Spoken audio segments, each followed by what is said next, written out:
Oh, somebody that just wants to put the spotlight on them. Make sure you keep the camera on me. The game revolves around them, and you're going to win or lose because of me. I love me some me. That's, to me, what a diva is.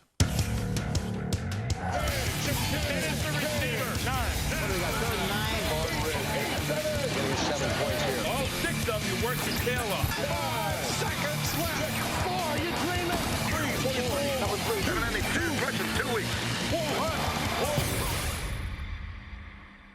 How do you define a diva? You too pretty. Right there, number 2, you too pretty. Whenever I think of the word diva, I think of a hot woman. Not in this show. A diva is a guy who is dramatic, overly dramatic. He's got to be a little braggadocious, don't you think? Come on, baby, with your sweet. Go, baby. These are the guys who are celebrated. The squeaky wheel gets the oil and the endorsement deals. Defining a diva is tough. A diva is really someone who says, look at me. Look, mama, they got these cameras on me again. The diva has to stick out. When I think of a diva, I think of self-absorption. There are many factors to consider. A diva is someone who whines, who complains, who's crying all the time. No, I'm tired of running. Rough or nothing. But when the game is on the line, the diva almost always delivers. Picked off. Sanders. The players on our list may be football divas, but they're all great players. We're counting down them all. Madonna is a diva to me. Well, almost all of them. The number 10 football diva of all time, Tom Brady. Number 10. Tom Brady, is he sort of underrated as a diva? No, I wish I could be Tom Brady. No, I don't think he fits the definition even a little bit. Sorry, guys, you're right. Tom Brady is one of the best QBs of all time. He's been to 6 Pro Bowls, he's won 3 Lombardi trophies, and twice been MVP. There's just one problem. He is a diva. Patriots fans still love you, Tom, but you're making this really hard, okay? You're making this really hard. Well, let me try to be nice here. He's not helping his cause. The hair doesn't help? You know, this would have worked in 1993. He's got that pretty boy image. Tom Brady strikes me as a classic pretty boy. It's only the hair. It's only because he has the long hair. He's had 15 different haircuts. I don't know whether he's a woman or a man. I can't tell. Our number 10 football diva has a bunch of hair, and it causes some controversy. The hair pulled behind the ears looking real awkward.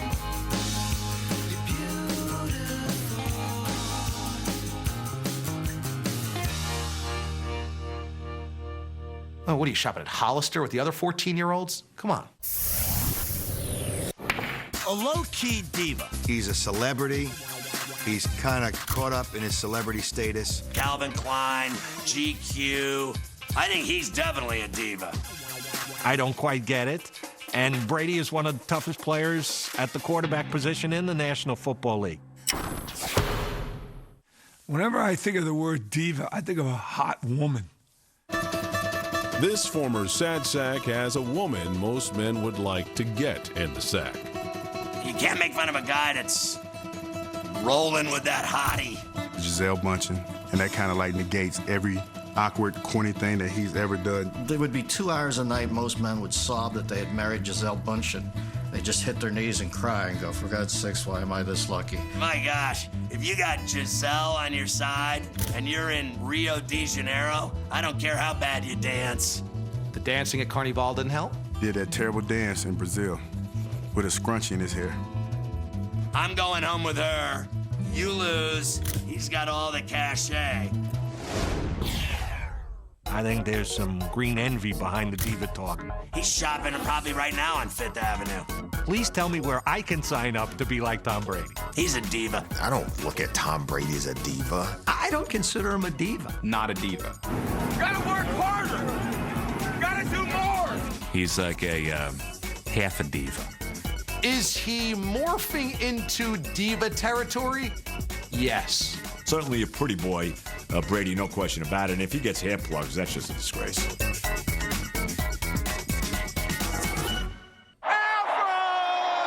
Hairstyles come and go. You look so But a unique hairstyle is a requirement for any diva. Football divas are no exception. I'm growing my hair out next year so we can be long-haired brothers. But it takes more than a crazy cut to make the cut on our countdown. The number 9 football diva of all time, Randy Moss. He might be the quintessential example of a diva. Randy Moss is one of the most talented receivers in NFL history. Another spectacular catch by this incredible football player. But he's been labeled a malcontent and a football diva. Randy Moss is a diva. Diva. When you have a press conference and you say, I'm going to ask the questions, that puts you in diva category, okay? I'm gonna come here and try to do the best I can to rip the NFL up. Yeah, that's consummate diva. Randy Moss didn't talk to the media. He doesn't want to deal with the media. I don't even think he perks up when he sees the cameras. Let's go out there and play a ball game. He shuns the media. Talking to Randy Moss was a waste of my time. It's been a long couple weeks of really trying to change. Moss wouldn't piss on us if we were on fire in the media. Moss just seems like a little kid to me. This football diva isn't afraid to make the tough catches or go third person. Can't let Moss do that now. 84 don't stretch on game day. I come ready. I came out the womb, I was ready. Sometimes it looks as if it's about Randy Moss. Hey, don't stop giving me that ball. Don't stop giving me the ball. Come on. That Ray Buchanan cannot guard me. No, I know that. He can be a great teammate and really a team leader when he's into it. He makes plays that take your breath away, but it's the plays he takes off that help make him a football diva. Becoming an Oakland Raider in the silver and black, I mean, I'm happy because I get a new start. You know, when he was in Oakland, I thought he had some shameful performances. I'm committed to excellence. Well, he did say, I practice when I want to practice. Randy tries to go up with one hand. That's just not going to get it done, Randy Moss. You may question his dedication to football and his dedication to his craft. I'm sure lots of players take plays off in the NFL. I doubt many players have taken as many plays off as Randy Moss did.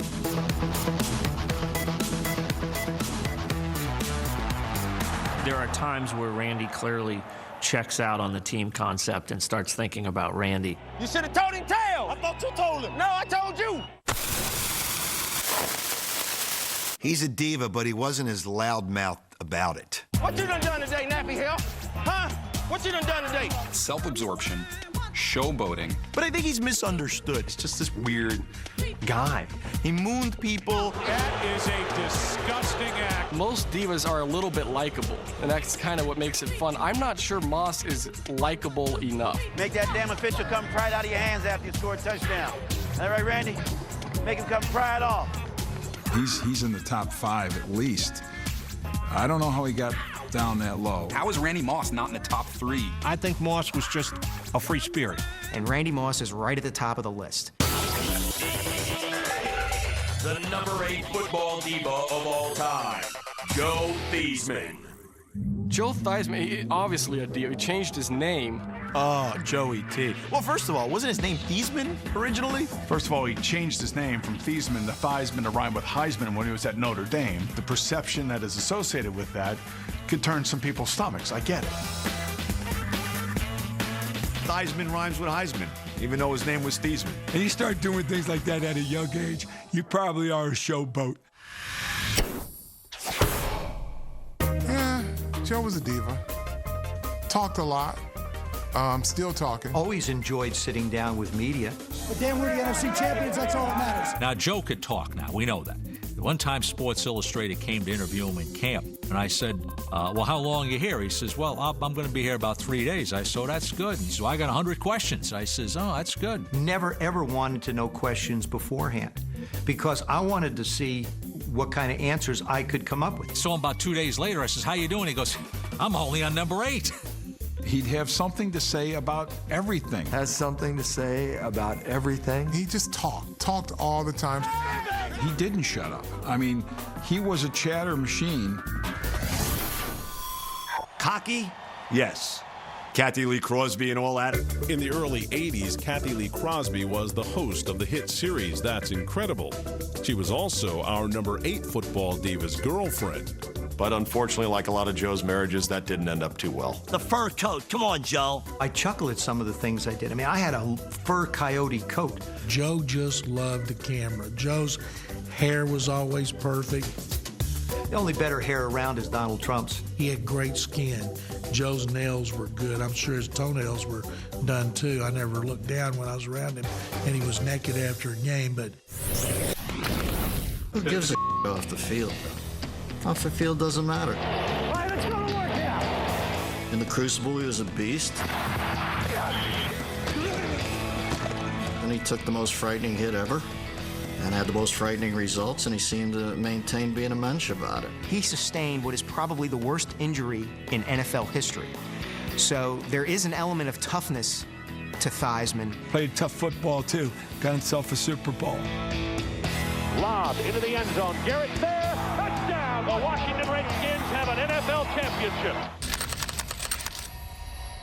Joe Theismann is a diva.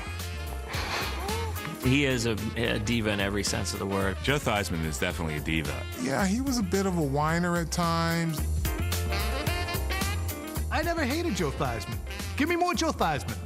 I love Joe Theismann. I think Theismann's great. Joe really was about Joe. You know, that's why you want to kill the quarterback. Because guys like Joe. Football diva or not, there's really only one person to settle the debate. Oh, there's no question, I agree. I fit it all. And in all fairness to me, I didn't realize I was being quite the diva that I actually was. Today's players try and stand out any way they can.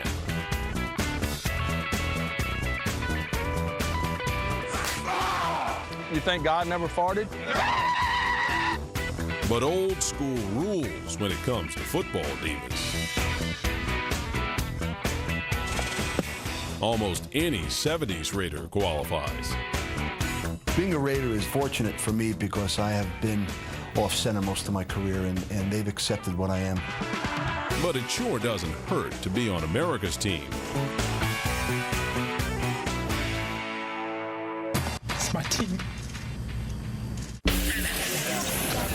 The number 7 football diva of all time, Hollywood Henderson. He was a nut. Hollywood definitely qualifies. He was a diva that people didn't like him at all. The weird thing about it is that he was playing for Tom Landry. The squarest coach in history had to put up with diva linebacker Thomas Hollywood Henderson in the late 70s.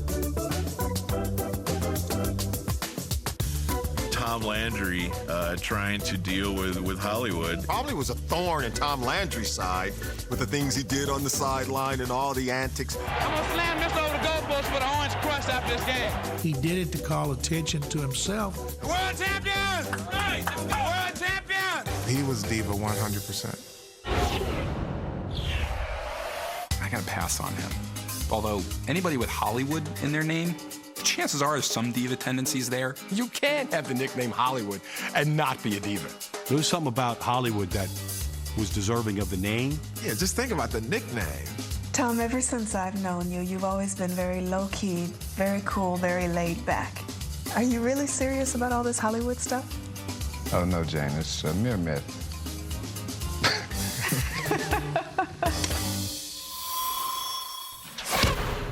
I'm celebrating. You go over there and talk to it. Hollywood was unique, you know, because it was braggadocio. He might have been the most talkative chatterbox. And I ain't through. And it almost masked the fact that he was a great linebacker. If you're going to be a diva, you had better be able to play.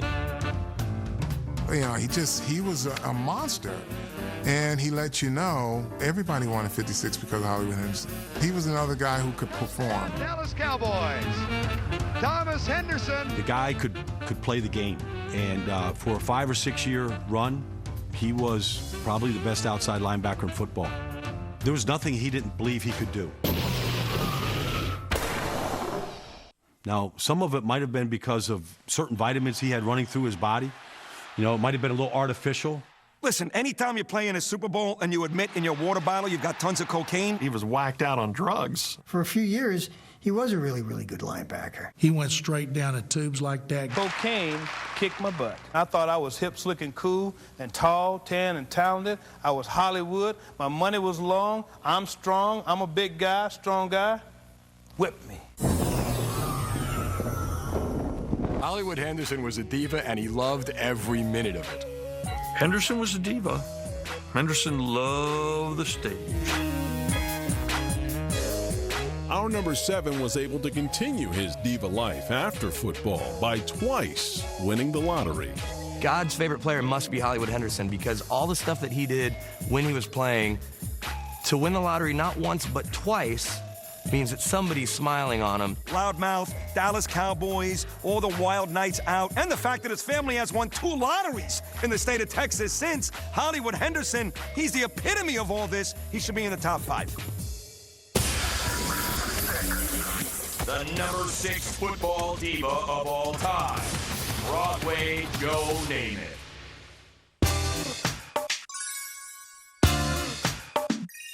Joe Namath really needs to be a lot higher than number 6.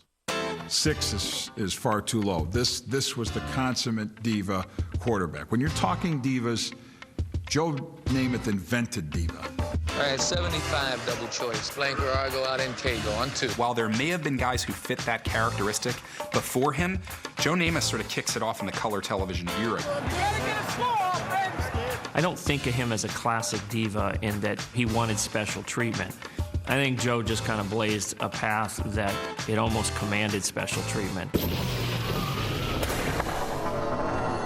Anytime a guy does a commercial wearing pantyhose, that's a diva. Joe Namath in Beauty Mist pantyhose?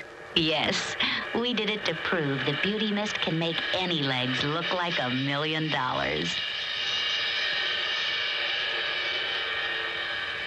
Now, I don't wear pantyhose, but if Beauty Mist can make my legs look good, imagine what they'll do for yours. There aren't too many quarterbacks who have the guts to do a pantyhose commercial.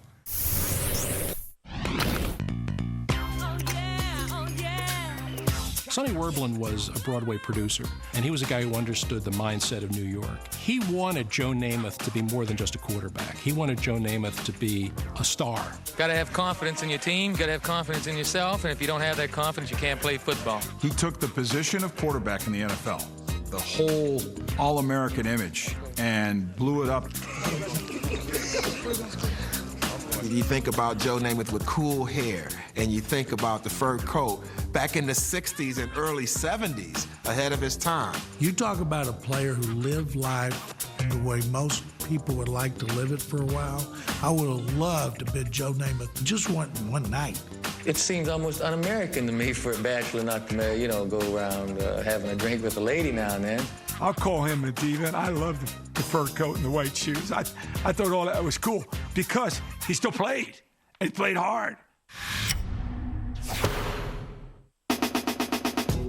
Unlike some football divas, Joe Namath was a team player. I talked to an old teammate of his down here at one of the Super Bowls. He said he was the best teammate you ever had because he worked hard, he was a good quarterback, and then he knew how to have a good time. Joe Namath is not a diva for this reason. Joe Namath barely had one good knee, and he would drag himself up play after play after play. To play with that level of toughness, you can wear all the fur coats you want off the field. Namath looking for the end zone, throwing, touchdown to Raiders. I mean, even go to the championship game against the Raiders in '68, he got the you-know-what beat out of him in that game by Oakland. I can't look at him as a diva because I don't think he gets enough credit for being as tough as he was. It took a long time coming, 4 years. He wanted to win every year, first year on. Namath had his ultimate diva moment in the biggest game of his career. He has said that the Jets are going to win. He doesn't even predict it. He said, I guarantee. You never come out before a big game and say, I guarantee we're going to win it. Well, he guarantees he's going to win a game where the Jets are an 18-point underdog, and indeed the Jets go out and win the game. You may be sitting in one of sports' greatest drop-kick in history. He's a hero for life after he did that. The game is over. The New York Jets are the world champions. I don't think he was a distraction like I think a lot of divas can be. He just kind of set the standard for doing things his way. Diana Ross might have been the original diva, and I can't think of anybody more polar opposite from Diana Ross than Joe Namath. This man's man, despite the pantyhose and the fur and all that. And now, the number 5 football diva of all time, Jim McMahon. I like being out in the sun, and I can't lay in the sun. You know, it drives me nuts to just lay there. So this way I get a nice tan, get the yard done. My daughter said if I go outside the gate with this on, she's calling the police. I wish I could play golf like this. Just a little something to hold my tees, a little fanny pack or something. Be great. There is no way Jim McMahon was a diva. That's just insane. Jim McMahon wasn't a diva. Jim McMahon was goofy. Jim McMahon, for me, falls more into the sort of jerk category. Punk? He was a pain in the neck. He's a deviant, but he's not a diva. He's a very different sort of cat. I think he was a diva because he was fighting battles that everybody knew he couldn't win, but Jim fought it anyway.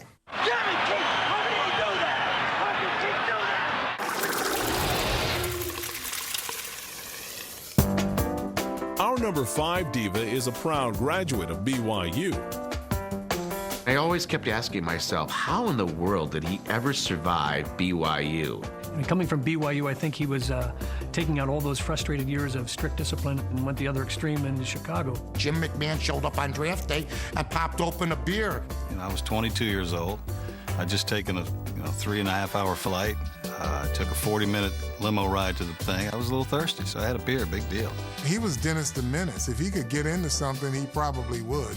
McMahon was sort of anti-authoritarian more than anything. I mean, I don't think of him as glamorous by any means. He was just rebellious. You can call him a diva if you'd like. I'd like to call him a rebel. Jim McMahon chose to rebel against the most powerful man in football, the commissioner.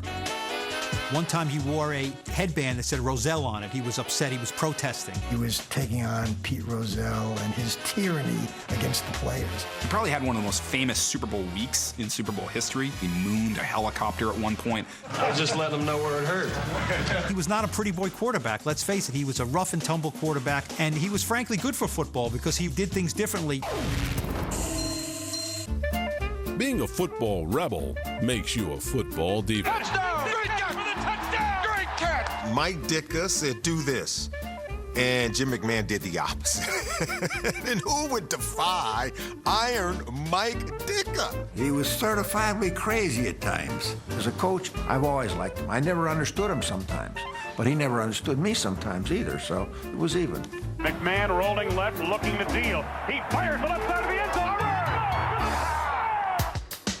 His teammates really rallied around him.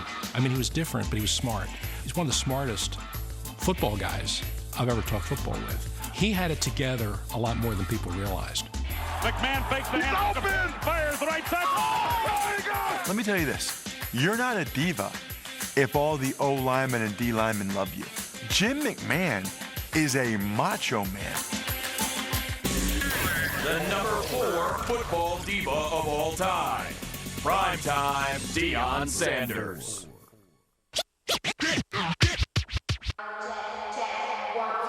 He was prime time. Prime time. Prime time. The guy had his own name. Everybody called him Prime Time. I think when you have the nickname Prime Time, it's pretty hard to get away from the diva label. Prime Time might be the one guy on this list who you could call a diva and he'd be delighted. And he'd be probably disappointed if he wasn't on this list. What time is it? Showtime, prime time. Deion Sanders, one of the biggest divas in history. Come on, baby, with your sweet stuff. Deion was a old school entertainer. He walked the walk and scored the touchdown. He is all entertainer, too, I'll tell you that. When you put your hand behind your head on the way to the end zone and you're high-stepping That was Deion. And the Deion shuffle follows in the left corner of the end zone. Deion Sanders was just so good. He is just maybe the finest all-around athlete that's playing the game today. I liked the way Deion played. I didn't like what Deion did after the celebration began. I kind of rooted against Deion Sanders, but you always knew in the end he was going to get you. As flamboyant as he was, he really backed it up on the field. I mean, he bounced around to a couple of teams, but he always seemed to be the part of really, really good teams. Nobody loved the spotlight more. Let's return it. With 21. And then if Deion's back there to return a punt, and he's just telling the crowd to, if you're not paying attention to me right now, maybe I can get your attention. Long spiral to the 21-yard line to Deion to the 30. Dances right, dances left, dances up the middle 40. Midfield, it's a foot race with the punter. Deion 20, 15, 10, 5, Deion Sanders. No one could touch him. Watching Deion Sanders is amazing. I mean, he is like an extra jersey on these receivers. He made a bunch of interceptions when they never threw to his side of the field. And Deion Sanders leaped and intercepted on our 39-yard line. We put him on the Hall of Fame on the first ballot. He deserves it. Prime time in Baltimore.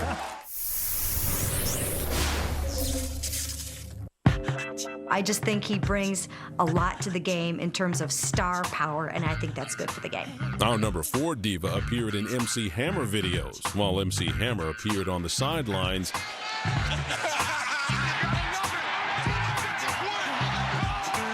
and in the locker room.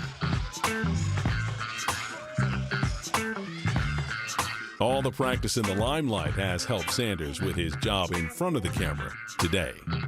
You're pretty darn good. When you talk about analysts now, as diva-esque as he might have been as a player, I don't think anybody can break things down better because he can do the football side and the entertainment side and getting guys' heads. He's the flashiest entertainer the NFL's ever known. Who's bigger than him? Prime time. Game over. Many wide receivers are football divas. I grabbed by Plexico at the 25-yard line. He spiked the ball. He wasn't down. He wasn't down. Nobody touched him. Yes, he was touched. No. Here comes Jacksonville. Keyshawn a little frustrated, obviously, because he just wants the damn ball. Keyshawn Johnson made his opinion known, but he didn't make our list. They haven't thrown him a pass here in the second half. Come on, man. Even the playmaker wasn't enough of a football diva. Give me the ball, we win the game. I'm telling you that's your best bet. What do you think about Dagger? What? Selfishness is a competitive spirit to have. There's nothing wrong with being selfish. The number 3 football diva of all time, Chad Johnson. Chad is definitely a diva. I mean, Chad, you know you're a diva. You know. Anytime you change your name, that makes you a diva, right? Ocho Cinco from now on. Anybody that writes about whatever I say today, you call me Ocho Cinco. Do not say Chad. He checks every box. Flamboyant. I'm going to give you your money's worth before I leave the day. Thinking of himself more than the team. Tell them I said, I'm always open. Always wanting to be on camera. If I get in the end zone, make sure you keep the camera on me. Always wanting to be a center of attention. Y'all talking about me? Just think about some of those end zone celebrations. I got a great celebration for you guys. Again, just wait and see the next one. Okay. I think my favorite one of all of them was that river dance thing. Chad Johnson doing a dance in the end zone. Mock marriage proposal to a Bengal cheerleader. Chad Johnson on the sideline got on a knee like he was proposing to Daphne over there. And I don't know if Daphne accepted or not. Didn't he pull the pylon and use it to putt? Looks like he's got a putt in front of him. I got to act like I'm Tiger right now. And sinks it. Touchdown, CJ. Part of me really loves him, loves the creativity of the dance, but to put the yellow Hall of Fame jacket on, outrageous. I just inducted myself. I mean, who is he to vote himself into the Hall of Fame? Who is he? I'm not the bad guy. I love you. He's not out to embarrass anybody. I think that he's out just to have fun. That's part of what he is. And Chad is rewarding some of the fans. Chad Johnson, the Mr. Showman. he's a carnival act by now. It's not the joyous celebration of a great play. It's I thought about this ahead of time, and I thought this would be really cool for the TV cameras, and that's not real football.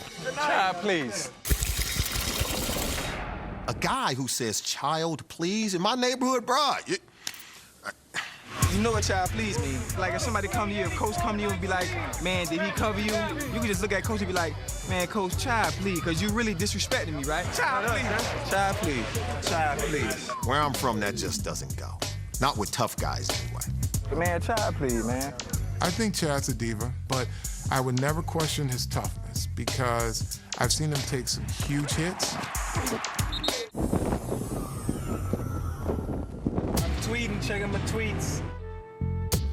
The business network, CNBC, voted our number 3 diva the number 1 most influential athlete in the social media. With the reality shows, the talk show with Terrell this past year, the Dancing with the Stars, definitely a diva. I'm surprised he was only number 3. I have a Twitter show. If you're following, I mean, anything I say is a show. For the new era of athlete, nobody gets the idea of building your brand better than Chad. Chad Johnson's going to have more opportunities even when he gets done playing football because he's such a master promoter. I have seen him in training camp. I've seen him in the off season. He works about as hard trying to get better as almost anybody I've seen in recent years. I want to be one of the greatest to ever play this game. That's not a secret. But I want to be better than Rice. That's right. Y'all got to help me. And we're going to help you. We know how good he is. I don't quite understand why you need that special attention. 85, who can cover him? He says nobody. Guys that have played with him love Chad Johnson. I'm always counting me. I'm like life insurance. He sort of is in the true spirit of what Joe Namath was and then what Primetime was, what a diva can be, but not to the point where they're a full-blown distraction. Football divas used to have great nicknames like the Mad Stork, the Snake, the Diesel, White Shoes, the Boz, the Fridge, or Primetime. Now the nicknames are as boring as the players are exciting. LT? AP, anyone?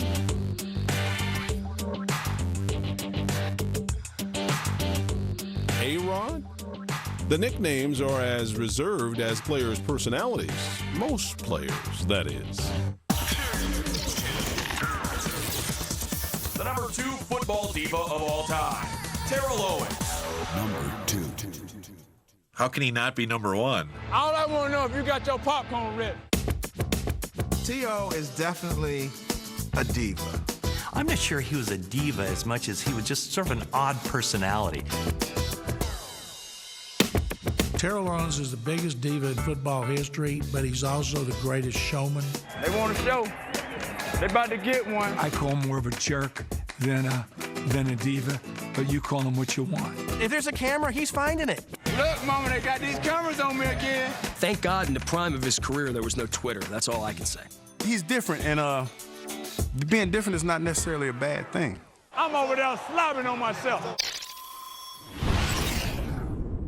When he came into the league, he was very quiet, but then at some point, he figured out if you do things that are controversial, but you can back them up on the field, you can be a star. He did not just take the pom-poms and start cheering.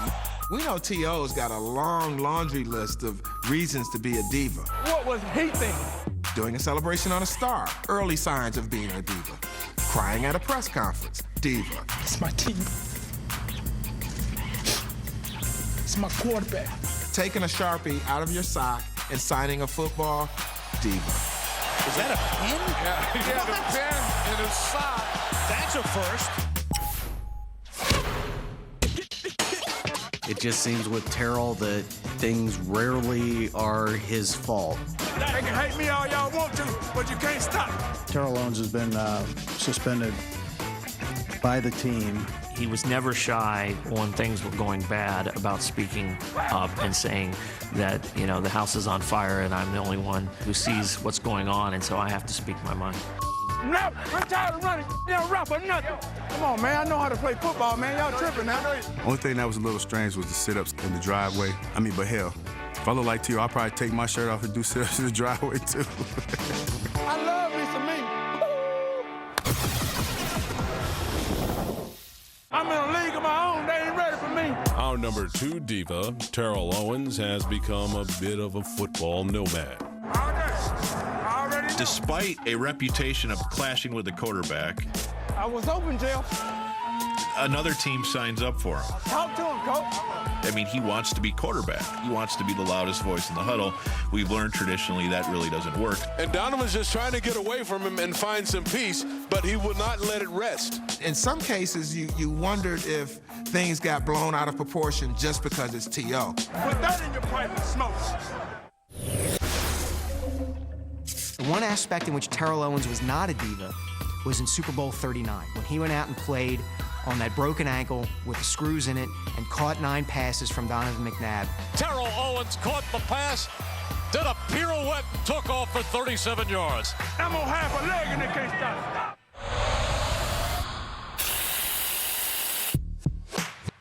Here's the funny thing about a lot of these divas. They're somewhat likable in some ways. With T.O., there's really no middle ground. He's not a likable guy. The fact that he's burned bridges wherever he was makes him maybe the ultimate diva in the history of the game. I like it when they talk dirty to me. He should open a PR business when he's through, because nobody knows more about PR than T.O. And now, the #1 football diva of all time, Brett Favre. I'm so glad you have him on this list. I am so glad you have Brett Favre #1 on this. I completely agree. I am officially retiring. I've always wanted to be a Packer. I think I always will be a Packer. No NFL player, okay, has ever got his rear end more kissed by the media than Brett Favre. Nobody. There's a lot of drama involved with Brett Favre. In his own Favre-like way, he couldn't get enough. What you've done in your career, Yep. it'll never be done again, Brett. In this era, That's it'll true. never happen again. Nobody will ever do the things you did. Yep. And to play the games that you played consecutively, I am pretty great. that'll never happen again. The one thing you cannot ever quibble with is playing 300 games. Nobody could dispute the man's toughness, the man's love of the game. You're talking about a guy who played like 300 consecutive games. Can't deny that he played the game as rugged and reckless of any quarterback maybe in history. Here's a guy who's only missed the final 4 games of his career. Somehow it morphed into divahood for Favre. How did you go from the kid I'm sitting here just goofing off, who'd jump around in celebration, who players would literally throw themselves off of buildings for, to someone who thought he was bigger than the game? He's cheesy. It's perfect that he played in Green Bay. I'm gonna wear those for you. Being down south, he had a little bit of aw shucks to him. Oreo cookie. And we got a dandy brewing. Oh, he's just a regular guy. Everybody loves Brett Favre. Put her in the old mice. And he loved it. He lived for it. This guy got off on the attention. This future Hall of Famer isn't a diva for the way he played the game, The Vince Lombardi Trophy is coming home. but for how he left. I am officially retiring. All of us have trouble realizing when it's time to leave. 16 years is hard to forget for everyone. This guy with his 15 retirements and the drama. The way he did it on and on again, maybe he just kind of likes the spotlight a little bit. And I don't think I got anything left to give. I'm retired, I'm not retired, I'm crying, I'm leaving, I'm coming back. I'll talk it over with my wife and go back to Mississippi and we'll have a conversation, we'll think it over. Like, God, man, it just got so infuriating and so annoying and so self-indulgent. Try to get the old bones loose. The off-season drama. No one wants to go to Mississippi ever. No one, ever. As the World Turns in Mississippi, starring Brett Favre. It's just a place with woods and crawfish. There is nothing to do there. Why do we continuously follow this clown around, getting on and off Cessnas, waving to the media? That was a joke. The way he negotiated his end game, not the most stylish thing, but who am I to judge him? What happened to me? Now, Brett Favre, there's your diva. There's your diva right there, yeah. Brett Favre is a diva. I don't think it's unfair. I can't argue against that. He was a diva. Brett Favre was a diva. He's the biggest diva of all time. Oh, Brett Favre is the quintessential diva. I think at the end, clear-cut divahood for Favre. Oh, without a doubt. The all-time diva. The all-time, it's all about me. No question. Yes, that's the perfect number one. Brett Favre makes me sick to my stomach. I mean, this guy he should just absolutely, when he dies, they should put him in a dress in his casket and put flowers in his hand and lipstick on. And that's from the heart. That's it. We have reached the end of our list, but the debate continues. I would suggest T.O.'s the biggest diva I've ever seen. I just want to see professionalism. A diva is a wide receiver. Let's face it.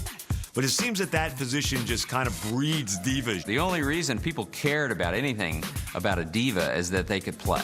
Score the touchdown, hand the ball to the referee, come back, score another touchdown. Divas can be tiresome, but I think you have to have them. It certainly adds to the storylines. But the word diva on a football field, I'm not so sure I like that.